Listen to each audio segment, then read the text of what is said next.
जी बिस्मिल्लाहिर्रहमानिर्रहीम अस्सलाम वालेकुम. Today I am here with a new concept like learn to speak English. हम पढ़ तो लेते हैं इंग्लिश को, किसी हद तक लिख भी लेते हैं, लेकिन ज़्यादा प्रॉब्लम किस में होती है कि हमें प्रॉब्लम होती है स्पोकन में. और समटाइम हमारे पास we don't have such type of vocabulary, इतनी वोकेबलरी नहीं होती कि हम एक प्रॉपर वे में अपनी कम्युनिकेशन को कंटिन्यू कर सकें, जिसके लिए हमें फिर स्टॉप करना पड़ता है. और हमें समटाइम कुछ ऐसे वो अल्फाज नहीं मिलते, वोकेबलरी नहीं होती हमारे पास, और हम चुप हो जाते हैं, अपनी इंग्लिश कन्वर्सेशन को स्टॉप कर देते हैं. सो इसके लिए कुछ कॉमनली यूज्ड फ्रेजेस और सेंटेंसेस हैं जो हमें मोस्ट कॉमनली, कि जो हम नेचुरली एक डेली रूटीन में बात करते हुए हम यूज़ करते हैं ना, उसके लिए हमें चाहिए होते हैं. तो वो कुछ बहुत स्पेसिफिक से हैं. अगर आप लोग उनको लर्न करें और उनको अपनी कन्वर्सेशन में, कम्युनिकेशन में, डेली लैंग्वेज में यूज़ करें, तो आई होप कि it will be quite easy for you to speak English with others. तो थोड़ा थोड़ा आप इस तरह से सीखेंगे. तो ये मैंने स्पेशली आप लोगों के लिए थोड़ा सा इसको सर्च किया इस बारे में कि किस तरह से ये इजी हो सकता है कंसेप्ट कि लैंग्वेज में हम थोड़ी सी वोकैबलरी को इम्प्रूव कर लें, अपनी स्पोकन को बेहतर कर लें. तो this is our lesson number 1 for this. So let's see what is in our lesson और ये कैसे आपके लिए बेनिफिशियल होगा. लेकिन यहाँ पर कंडीशन यही है कि सबसे पहले आप उन चीज़ों को प्रैक्टिस करेंगे, आप सीखेंगे और फिर प्रैक्टिस करेंगे अपनी लैंग्वेज में, उसे बोलेंगे, यूज़ करेंगे उन सिचुएशंस में जिन जिन में कहा गया है. लेकिन अगर आप सिर्फ सुन लेंगे लेक्चर को और प्रैक्टिस बिल्कुल नहीं करेंगे, तो इस तरह से फिर मुश्किल हो जाएगी. क्योंकि हम सुनते तो बहुत कुछ हैं, हम लैंग्वेज में बहुत कुछ सुन रहे होते हैं, लेकिन हमें कमांड तभी हासिल होती है जब हम उसे प्रैक्टिस करते हैं. सो देखें, फर्स्ट है हमारे पास कि how to ask about someone's life. Means जब हम किसी के बारे में पूछ रहे होते हैं, मिलते हैं किसी को, हम उससे पूछते हैं ना कि अब तुम क्या कर रहे हो, आजकल क्या हो रहा है, क्या चल रहा है. तो इन बातों को इंग्लिश में भी पूछा जा सकता है. वो क्या है? What's up, what's new, how's going, how are things, how's life. Different way हैं, बात एक ही है, पूछा आप उनसे वही रहे हैं कि भैया आजकल लाइफ में चल क्या रहा है. और डिफरेंट वे हैं कि आप किसी भी तरह से उससे पूछ सकते हैं. ज़रूरी नहीं है आपने सारा कुछ ही बोलना है, आप इसमें सबको पढ़ लें, देख लें. किसी को आंसर करते हुए, किसी से पूछते हुए आपने ये पूछ लिया, कोई एक फ्रेज़ यूज़ कर लिया, किसी और से बात करते हुए दूसरा फ्रेज़ यूज़ कर लिया. इन दिस वे आपने कितने लोगों से आप मिल रहे होते हैं ना daily.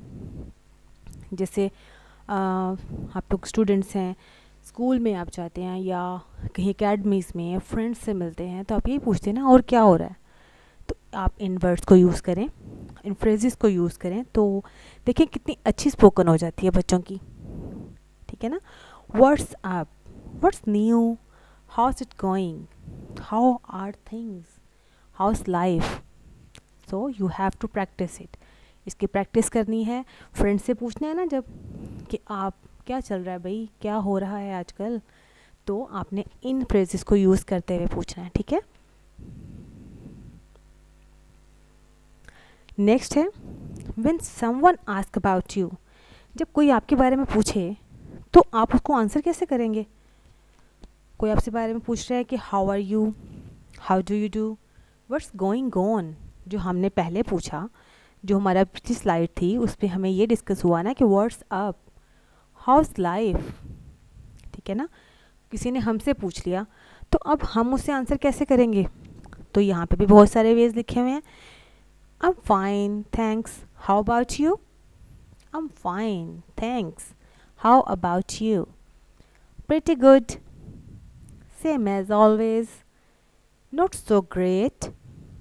Could be better. Can't complain. तो डिफरेंट वेज में आप आंसर कर सकते हैं जब आपसे कोई पूछ रहा हो कि भाई क्या चल रहा है लाइफ में और कैसी चल रही है लाइफ आपकी. ठीक है.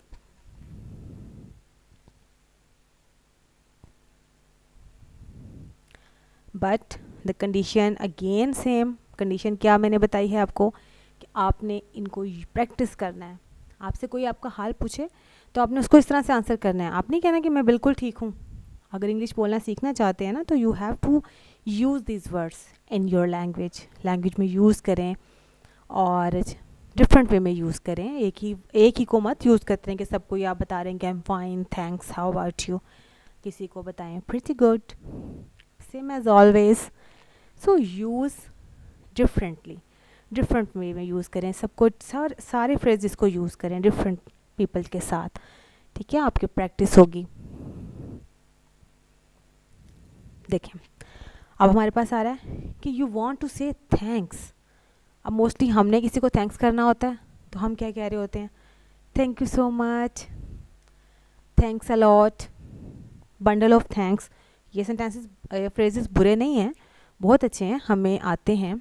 लेकिन ऐसा क्या है कि हमने जब इनको बोलना है ना, तो अब हम नई बातें सीख रहे हैं ना, तो हम देखेंगे हम ये भी बोल सकते हैं, I really appreciate it, I am really grateful. आप थैंक्स कर रहे हैं किसी को, किसी ने आपके लिए बहुत अच्छा कुछ कर लिया है। कुछ होते हैं ना, बहुत से लोग होते हैं हमारे लिए बहुत कुछ लाइफ में अच्छा कर लेते हैं, तो हमें उनका थैंक्स करना होता है। तो और थैंक्स करना भी चाहिए, अच्छी बात है।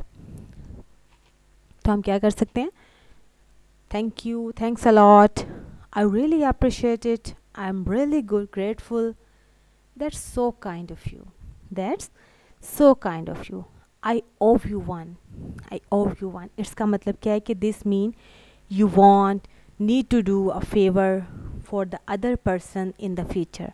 अब वो कह रहे हैं कि जैसे हमारे लिए कोई अच्छा काम करता है और हम चाहते हैं कि हम वैसा ही अच्छा काम किसी दूसरे पर्सन के लिए करें अपनी लाइफ में, ठीक है।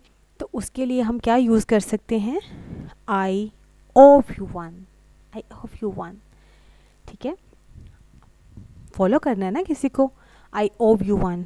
सो इस तरह से हम इन सेंटेंसेस को, फ्रेजेस को यूज़ कर सकते हैं जब हम किसी को थैंक्स करना चाह रहे होते हैं। I really appreciate it, I am really grateful, that's so kind of you, I owe you one.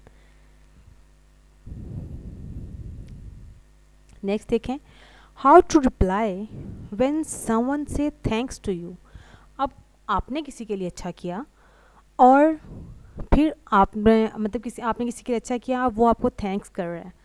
जैसे पहले हमने लास्ट उसमें स्लाइड में देखा कि वो आपको थैंक्स कर रहे हैं, किस तरह से कर रहे हैं, आई एम हाईली ग्रेटफुल और आई ओव यू, इस वे में, ठीक है। अब इसमें क्या होगा कि हमने उनको आंसर कैसे करना है। अब हम ये तो नहीं ना करेंगे कि हम जस्ट थैंक्स हमें किसी ने किया और हम आगे से खामोश हो गए बिल्कुल, और हमने कहा बस ठीक है थैंक्स कर दिया तो कर दिया।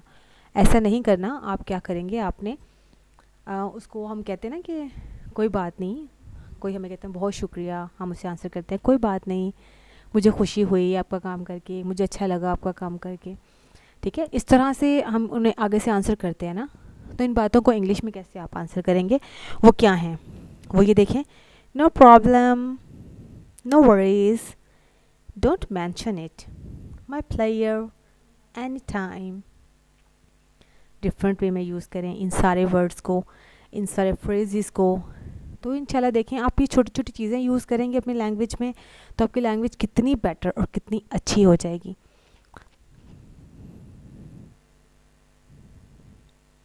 Thank you so much. Hopefully आपको ये लेसन सुन के काफ़ी आपकी वोकैबुलरी जो है वो कुछ तो बिल्डअप हुई है ना, और इंशाल्लाह उससे आप प्रैक्टिस कीजिए। और जो आपकी स्पोकन का थोड़ा सा जो हमारे पास एक फियर होता है ना, वो आपका ख़त्म हो जाएगा। लेकिन फिर से यही कहूँगी, कंडीशन इज़ दैट कि you have to practice a lot with the people. जिन लोगों से आप मिल रहे हैं उनसे हाल चाल पूछें, अपना हाल उनको बताएं और थैंक्स करें। फिर वो आपको थैंक्स करते हैं और आप उनका आंसर कैसे करते हैं, ये सब बातें हमारी डेली रूटीन का हिस्सा हैं और हमें इन सब चीज़ों में आंसर करना आना चाहिए। So thank you so much. Next lecture के साथ इंशाल्लाह फिर आपसे मुलाकात हो गई। अल्लाह हाफ़िज़।